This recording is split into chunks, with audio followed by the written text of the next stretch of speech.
Marla McCants' story might sound like fiction, but what you're about to watch is indeed reality. Stay with me, and I will show you how a woman who was bedridden for years became an author, motivational speaker, and philanthropist.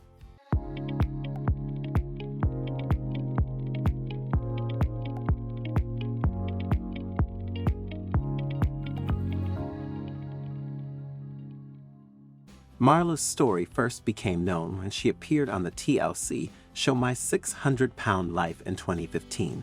Everyone was in awe of her size, as she was so large that she couldn't lift herself off the bed. Her 3 daughters, Brittany, Adele, and Sierra, had to do everything for her, including wiping her down and giving her a bath. It was a sad sight to behold, but at the time, Marla only had one thing in mind: to keep eating. People couldn't understand why she wouldn't stop eating or attempt to get out of bed, but Marla was oblivious to all their concerns. Marla, who grew up in Detroit, had not always weighed 800 pounds. She used to work at a nursing home, catering to people in need, and never thought she would become one of them. She was able to provide for her daughters with her earnings. To everyone else, she seemed fine, but she was secretly nursing a trauma. The 43-year-old was battling childhood trauma she had suffered at the hands of her father as a little child. According to Marla, he had molested her from when she was an infant until she was about 6 years old. She never really got over it, but she was able to live with it and manage the trauma on a day-to-day basis. Marla was doing relatively fine managing this trauma and abuse until she had the worst experience with an ex-lover. She had met him in high school, and their relationship was blissful.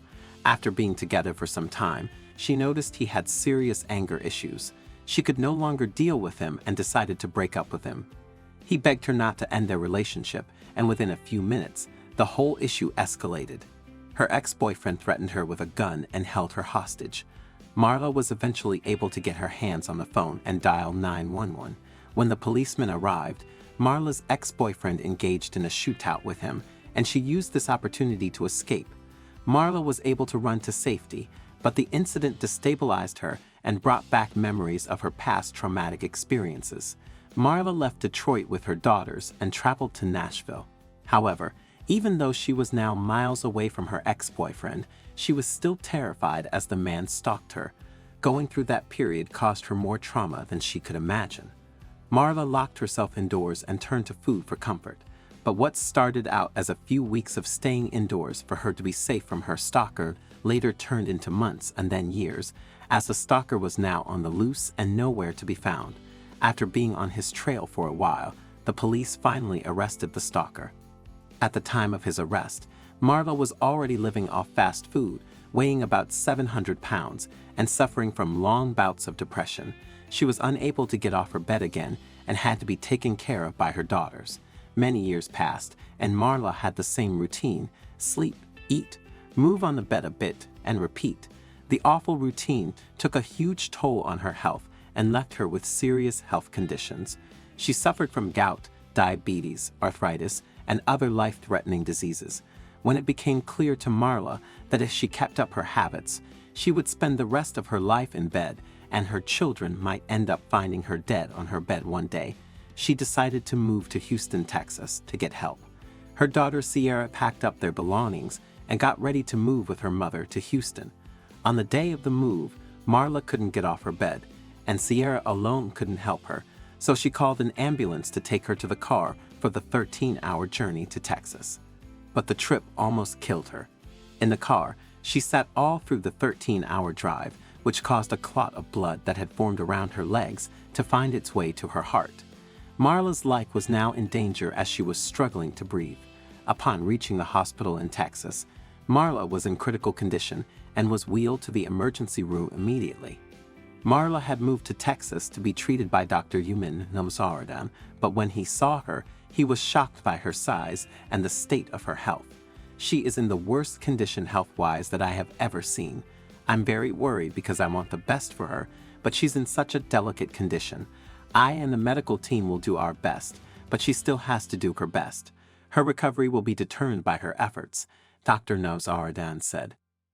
He also added that she shouldn't have traveled to Houston in that condition and mentioned how worried he was because he believed she wasn't going to survive.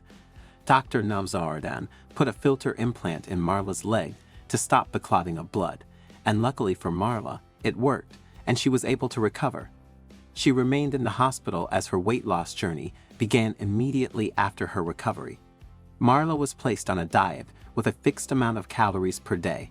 She also required physical therapy to help her stand up from her bed and walk again. The therapy was not just for walking, it was also meant to further prevent blood clots from forming in her legs. But Marla had other thoughts in mind. Marla sent away her physical therapist and refused to walk or cooperate with the hospital team. Her daughter Sierra, who had given up everything to move to Houston with her mom, was frustrated by her mom's attitude and scolded her, but her mom only replied that everyone was putting too much pressure on her.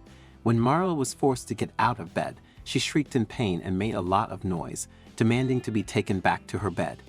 It was then clear to Dr. Nozaradan that Marla was not ready to get treated, so he asked her to go home. Dr. Nozaradan was quite determined to help Marla because of the health issues she risked facing, but he had to let her go because she wouldn't cooperate. He had almost given up on Marla when he received a call from her daughter Sierra 8 weeks later. Sierra, with tears in her eyes, begged Dr. Nozaradan to help convince her mother to get up from her bed and try to stand. She said she wasn't ready to lose her mom, and that got through to Dr. Nozaradan. He went to their apartment in Houston with a group of EMTs to help him make her stand. Marla was able to stand for a few seconds with the aid of a walker and the support of Dr. Nozaradan and the EMTs. Seeing that she could indeed stand reignited Marla's belief that she could lose weight and get better. Hence, she became more cooperative. She followed the diet strictly, and when Dr. Nozaradan thought he could carry out the gastric bypass surgery, he went right ahead. The surgery was successful, and it took about 266 pounds from her original weight. For the first time in a long time, she could stand on a scale. Her weight was 534 pounds. She still had a long way to go, but the outcome of the surgery motivated Marla, and she knew she wasn't going back to her old ways. She began to follow a strict diet and worked hard to shed more weight. 5 years later, her transformation had everyone talking. Marla's big reveal took place on her Facebook page. Although she didn't mention her current weight, the pictures she posted showed a significant loss. It's hard to compare the Marla of then to the Marla of now. She is now a motivational speaker and philanthropist in Tennessee and is on the verge of publishing a book about her struggles with weight gain.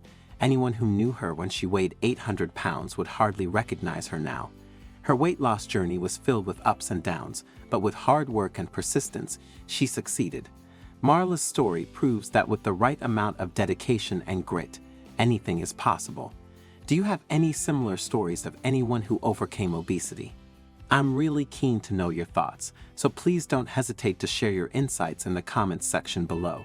If you enjoyed this video and found it engaging, I invite you to subscribe to our channel for more similar content. Feel free to share this video with your friends and family to spread the enjoyment. Take good care of yourselves, and I'm excited to connect with you in our future videos.